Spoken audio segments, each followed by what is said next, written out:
Can I be heard? Can I be felt? What's up, people? This your boy Brody, and it's time for the Broadcast Network NBA Finals recap. That's right, Game 3 just concluded. The Denver Nuggets took it home, beating the Miami Heat 109-94. And you got myself, Q, and Pops in the building, and we about to break it down for you. Hope everybody's doing good tonight. And I want to welcome Q and Pops to the show. Q, Pops, how y'all doing? Can't complain, man. Can't complain. Yep. Staying up a little late for me. Oh man. So like I just said, the Denver Nuggets did win game 3. And I'm gonna give my initial thoughts right quick on game 3. This game, although the score didn't show it, it was close for a little bit, but then the second half, the Nuggets, they took it on away from here, man. What are y'all thoughts coming out of the game? How do you feel? Q, what you think? The first word that comes to my mind is intensity, man. Denver brought that intensity that they didn't bring a game to. That's the biggest thing. The pattern in this series is a team that brings most intensity wins the basketball game, and that's as simple as it's been. Yep. Pops, what you think? Well, for me, I mean, the first two quarters they were pretty much even. Uh, so to me, the key was the start of, well, not even just the start, but the entire third quarter. That's where Denver took control of the game. And at points, they kind of got a little, they started hard and they kind of led off and then they went back hard again. And then obviously going into the fourth quarter, it was a matter of maintaining. In those last 3-4 minutes, it's at that point, instead of playing to win, playing not to lose, and just didn't kind of keep up the intensity. But at that point, it's too far gone for Miami to really, to make a serious, comeback. But I think again, so it was a third quarter, and then Brown or Braun. I mean, because That's how it's they're spelled, right? pronouncing it. They're saying Brown, but it's really Braun, if you ask me. But he Yeah. was the difference maker in that third quarter that put the game at essentially out of reach for Miami. And let me just say this, while I'm speaking. Uh, Jimmy Butler is at this point he's exhausted. I agree. He just does not have the same intensity, like you're saying, Q. They does not have the same drive, um, hunger, killer instinct. None of that he's had in the previous series this year. Uh, and if he doesn't get it back, they might as well quit now. Yeah. Yeah, I agree with you, Pops, because that was like a key takeaway for me, in the third quarter and the fourth quarter, is it looked a lot like the Miami Heat ran out of gas. Like in the first half, they put out a lot of energy, and you could see it just in how they was really going after it on defense, really going after boards, really just they were playing a lot harder in the first half, and you could just see once that third quarter hit, and then especially at the beginning of the fourth quarter, you could just tell. Bam Adebayo specifically, I think he was kind of the key person for that. It just looked like they were really, really tired. Like they had just used up so much energy in that first half to stay in the game that once it hit the third and fourth quarter, they had nothing left. Man, I'm gonna keep taking y'all back to that Boston series, not just because I'm a fan. They bull jive for way too long with Boston. I could tell just watching Jimmy Butler, he was taking some deep breaths in and out. And early in the game, taking some deep breaths. I was like, man, you better get. And if it wasn't for Bam Adebayo, I don't know where they'd be. Right. He's been I their agree. best player in this series. He has proven himself worth every penny they've given him. Mm-hmm. Mm-hmm. Yeah. And And, and, Brown, and Vincent, oh yeah. go ahead, Yeah. Q. Yeah. And Brown, not just on the offensive end, on the defensive end, he was worth every bit of his playing time too tonight. He was solid on the Oh yeah. defensive end tonight Yeah. too. He He was solid on the defensive end. You know, there were times when he was guarding Butler, and I'm thinking, okay, now Jimmy's about to, you know, he's gonna turn it on now, but it's just not there. And then I don't know if y'all remember that fast break. Brown actually didn't get the foul call. You know, Jimmy Butler, if it were the opposite way, you know, Jimmy Butler probably would have got the foul call. But I mean, he took it to Jimmy's chest, and Yeah. to me, like, Yeah. you know. He should have got a foul call, you know, with Jimmy swiping, you know, the way the referees normally call the game. But yeah, I mean, you can clearly see it in Butler that it just ain't there right now. Now, I think Gabe Vincent, I applaud his effort. I think he was kind of, you know, he was given that 110%. But this team, they rely on Butler. Butler at key times act like he ain't even want the ball, to be honest with you. You know, giving up the rock, and I'm thinking, why is he giving it up? Why is he just not continuing to back down and at least try to get to the line? But it's not there. It's gone. Yeah, I agree with you. And another thing that I like to point out about the Heat tonight too, that I also noticed was they missed a lot of shots. I'm looking at the box score right now. They shot 37% from the field, 31% from three. You can't win. You're not gonna win a finals game that way, especially playing against a team as talented as Denver and as offensively sound as Denver. Like Denver, they're one of those type teams where they'll pick you apart offensively, whether and it's all through Jokic. Let's give credit where credit is due. Jokic and Jamal Murray played ball tonight. They killed it. You two players on one team having 30-point triple doubles. Triple That is triple crazy. doubles. Yep. First time in NBA history, regular season or finals or playoffs that this has occurred. Yeah, and you could tell like how effective they were throughout the game and just how it just seemed like Miami didn't have an answer. And you know, this is something I pointed out to you, Q, in game two, was that it seemed like Miami had an answer defensively for everything Denver was throwing out there in game two. And it showed because, you know, they were able to keep they were able to maintain a lead a little bit. They were able to keep that spirit in mind of like, hey man, we got a shot here. But tonight, it at times it just seemed like they didn't really think they had a shot to win this game. Man, if Jimmy's gonna be tired, they can't afford to be missing shots like that, man. They like Max Strus can't disappear. Yeah. And Gabe Yeah, Vincent, Gabe Vincent, Shamar Moore looking behind can't be flopping like that no more. That man, well, he made me so mad flopping in that first half. well, they can't come out sluggish from halftime.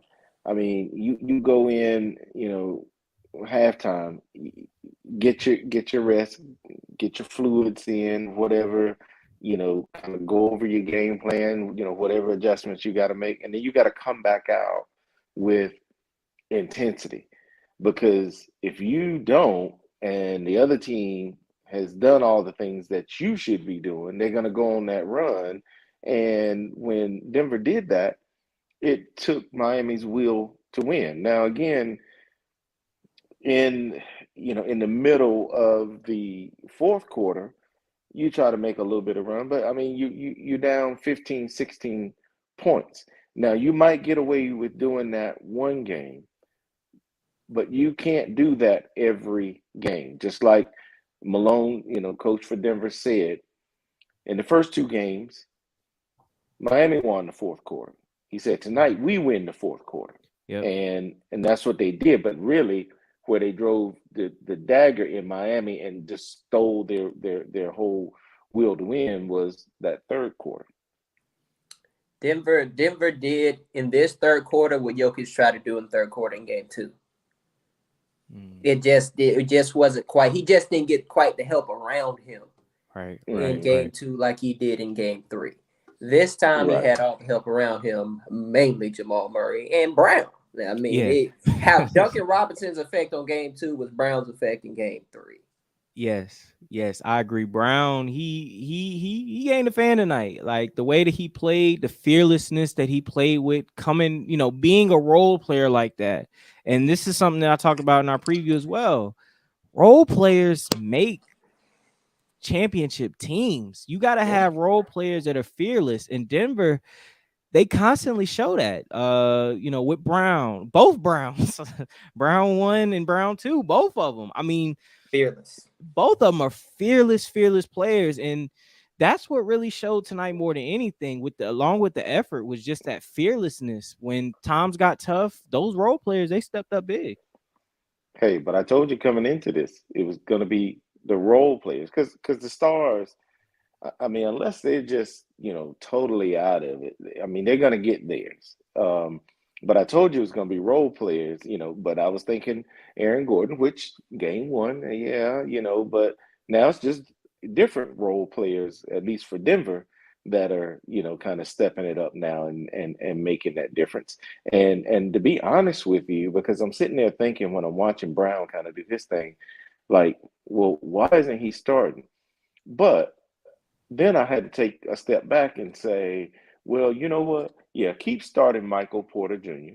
Let him get those few minutes in because Michael Porter Jr. Comes across to me as being he would be young, mature if he didn't start. Yeah, you ain't gonna get crap from him. She not But getting crap you keep him anyways. out Right. there, right? Well, they're not getting crap anyways. But if you don't start him, that's going to damage his psyche even more, and you're definitely not going to get anything. Because now you might come out the next game, Michael Porter Jr. might knock down, a few shots. But what I'm getting at is bringing Brown in off the bench provides a spark, and that's exactly what they needed to really just drive the stake in the heart of the Miami team tonight in that third quarter. Yeah. So, in terms, and we're talking about the role players right now, is Michael Porter Jr. still playable in this series? Because to me, right now, he seems more like a liability than somebody you really want on the floor. Like defensively, he can't guard a parked car. And Well, hold on, offensively, hold, he's hold been on, he's been struggling. hold on, though.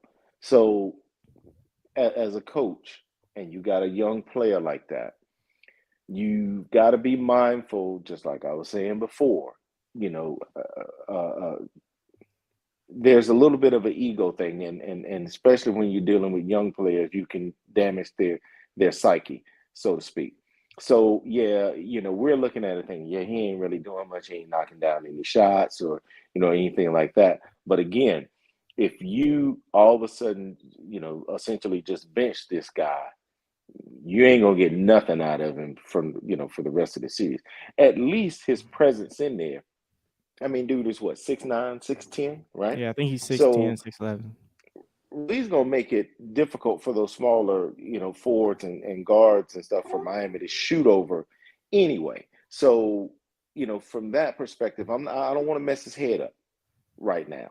Now you can have off-season talks with him and saying, "Hey, look, man, coming in next year, we gonna need more." But right now, just leave it alone. Leave him out. Leave him out there and in between games or whatever during the games.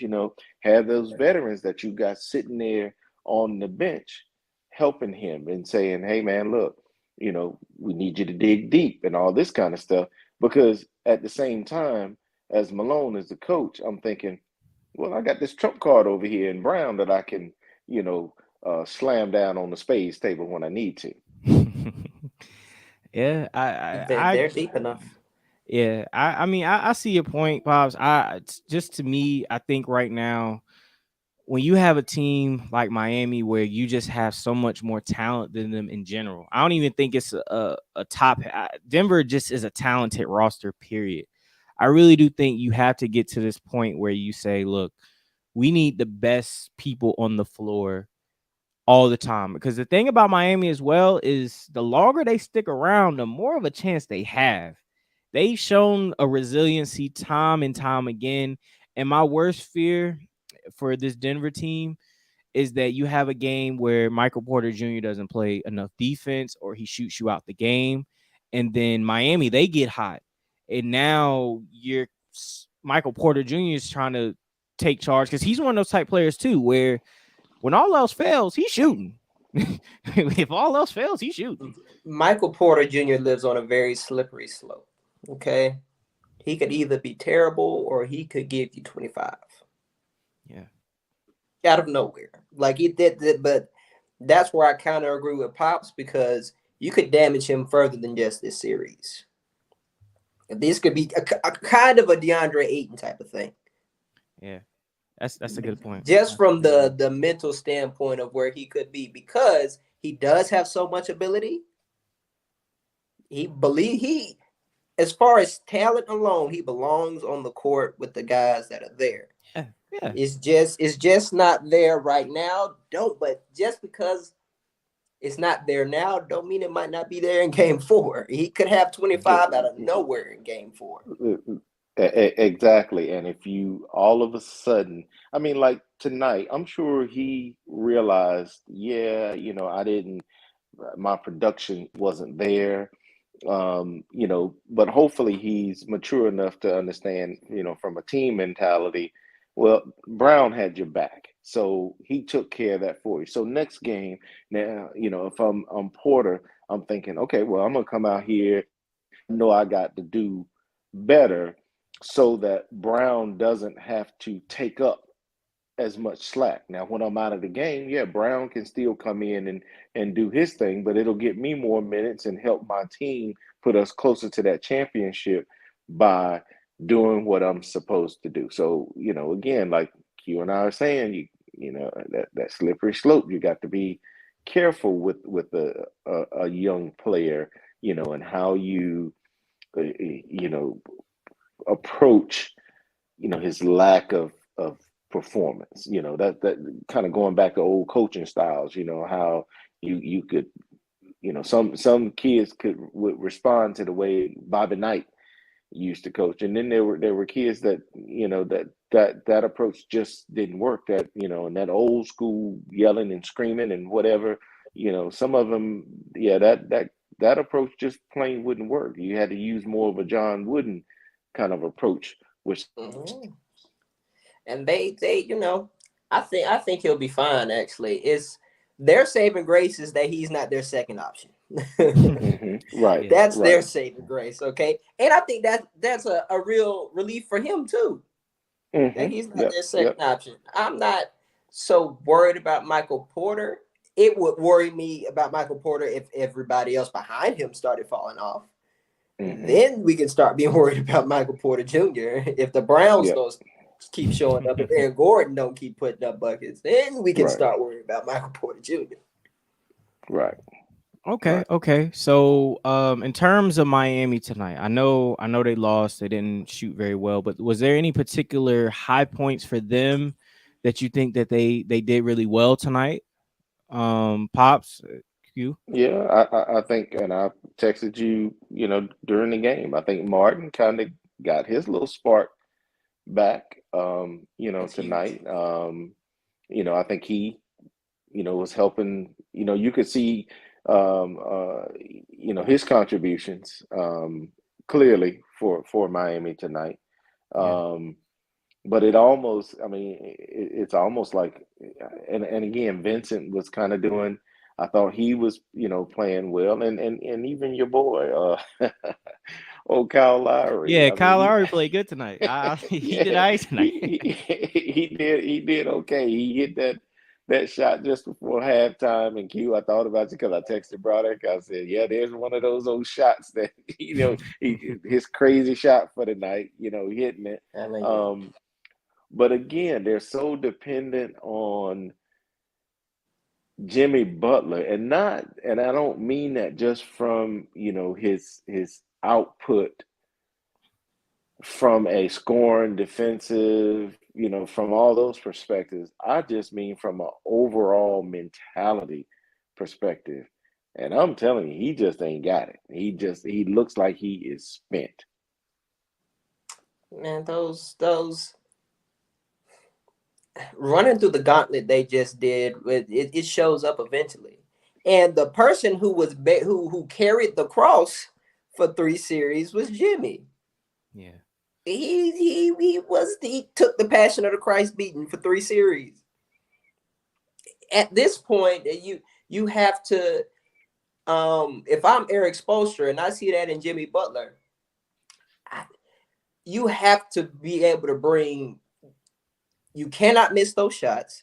You have to continue to bring that consistency. What they did do well though is there was a moment in that game I was like, if Caleb Martin going off, this could be bad. Yeah. This could be very bad if he go off, because he has proven when he go off, he's more than capable of picking up Jimmy Butler slack. I still have nightmares, but at the same time, I don't know how sustainable that is from him at this point if there's not a consistent Jimmy Butler in front of him being a threat as well on the court. Yeah. Right. Bam Adebayo has been the best player for them in this series. He has brought all the energy that Jimmy Butler could not have. I worry about him also because I don't know if he can pick up that energy without the big dog in front of him bringing that energy. So it is Jimmy. There's a lot going to be needed from Jimmy. And I understand the Miami Heat are the most mentally tough team in the league, probably. But at some point, it's no matter what your brain is telling you, if your body can't move, it can't move. Yeah. Right. Yeah, that's true. And it showed for me just in the way that they were missing shots tonight. I noticed a lot of times, especially Jimmy Butler, he would get into the paint, that free throw line, paint air inside or top part of the paint area, put up a little floater, and he just missed it. It'd be short or it clank. You saw a lot of that from Miami tonight, and I feel like if the point that Q just made in terms of if they had that energy, if Jimmy Butler had that energy, some of those shots, a lot of those would go in just because they were such open looks and they kept missing them over and over and over again. And that's the kill, right? Game one. That's the killer for them is missing all these shots. They're getting good looks. I don't think they're getting a whole lot of bad looks. Truthfully, I really don't.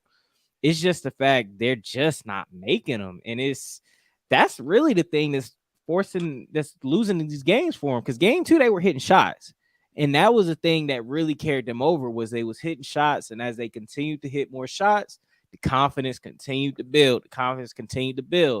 And Jimmy Butler came through in those moments where, okay, boom, we getting a little stagnant for a second. All right, we need a bucket. Jimmy Butler go and get that bucket for you. Even though he is tired, he would still go get that bucket in that moment. And I think that's something that the Miami Heat really, really needed tonight. Man, it's so rough though, man, matching buckets with Jokic and Murray. Even if they were at tip top physical health, I feel like Jokic accidentally scored 30 tonight. Yeah, he did. I remember watching the first quarter. I was on the phone with somebody. I was like, Jokic had 10 points. I didn't see none of them. And I was sitting there watching the whole game. Yeah.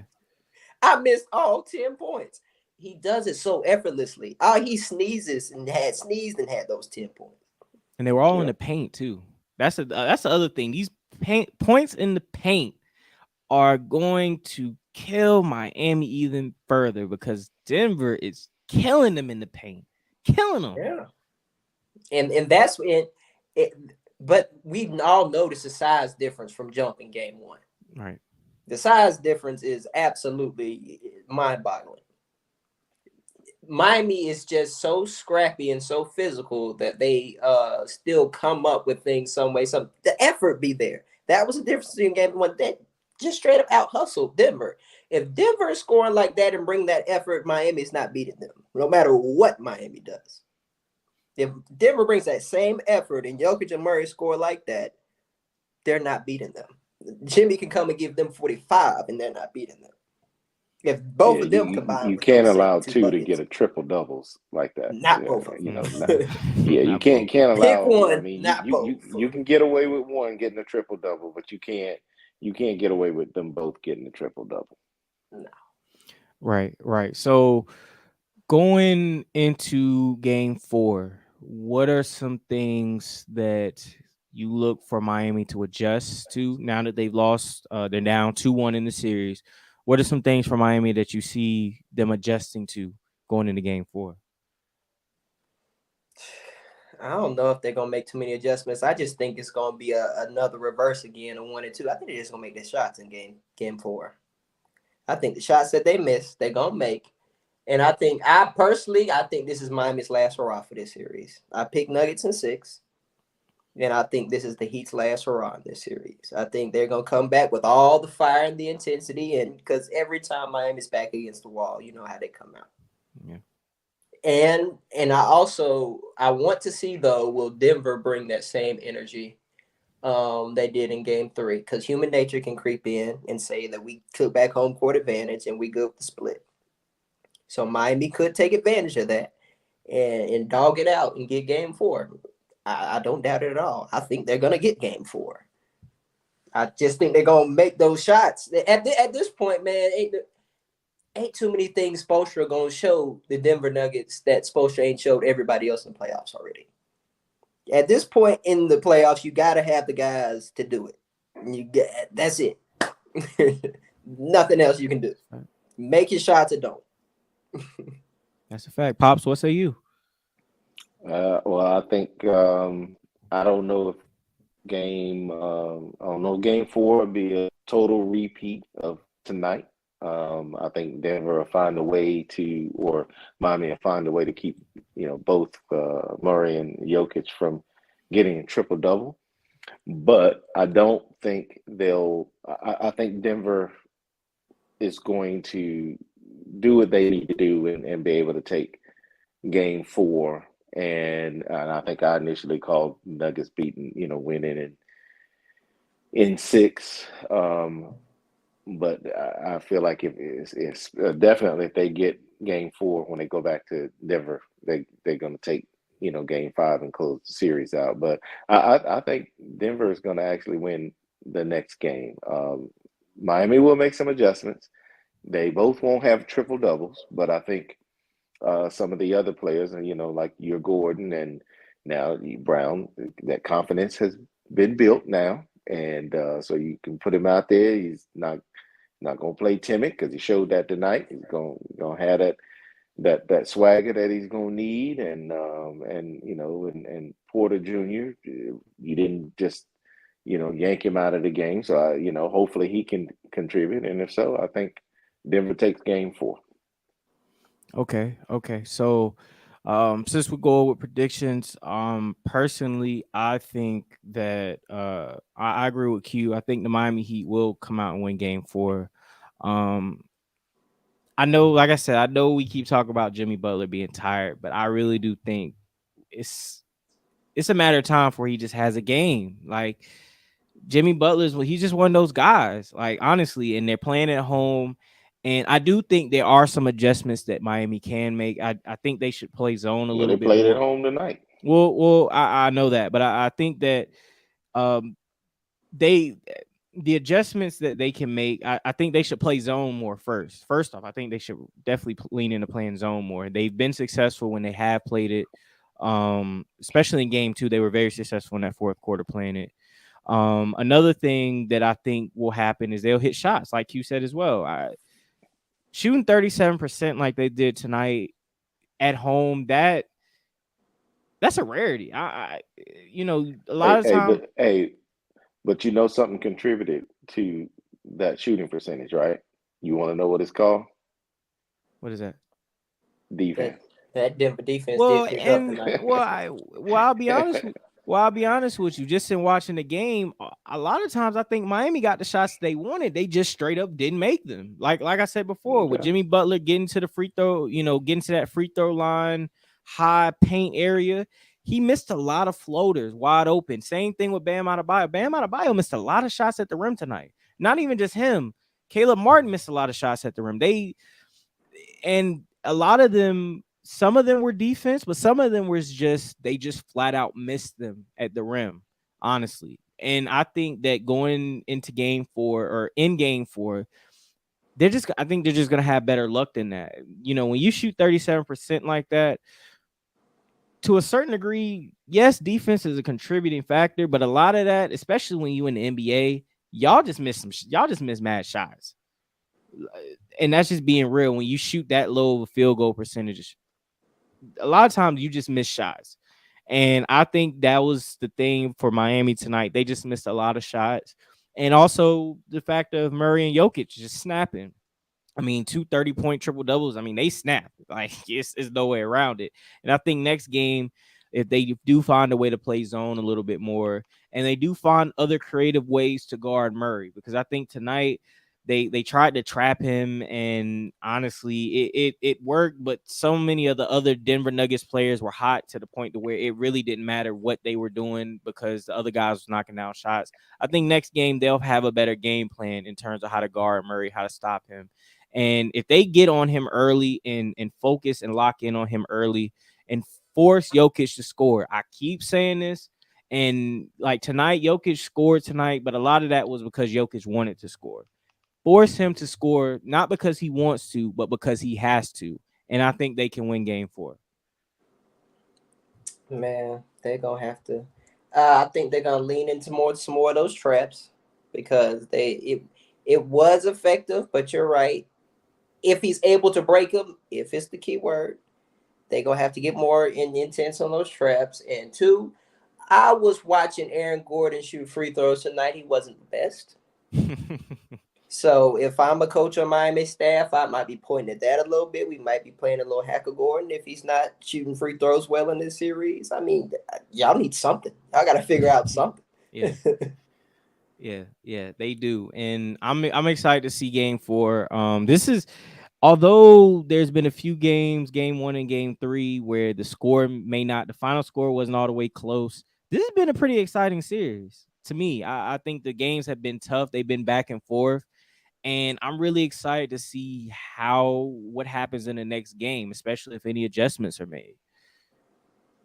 Yeah, I'm not gonna throw away Miami just yet, but it's not. I'm not gonna overreact to one game, but I'm also not telling you that they're gonna all of a sudden be something that they're not. Right. So before we head on out of here, I like to always ask Pops, Q, do y'all have anything y'all want to plug? Anybody y'all want to shout out? Anything of that nature? Man. Of course, as always, shout out the network, man. Oh yeah, of course. We come with the content. Oh yes, of course. And I'd like to thank everybody for watching as always. I don't think we're gonna be doing a live for game 4. You probably gonna get some individual videos because I'm going on vacation. Thank God. I will be doing the same. Yeah, so we probably just put out some videos on Instagram, maybe some shorts on YouTube, let y'all get our thoughts right after the game. So please be sure to tap into that. Follow us at Broadcast Network on Instagram and Twitter. You can follow me at Life is a Broadcast. You see the handle right there under my name. And yeah, NBA Finals, Game 3, Denver Nuggets up 2-1. Something else. So thank you everybody for tapping in. Love y'all. God bless y'all. And we'll see y'all later. Peace. Peace.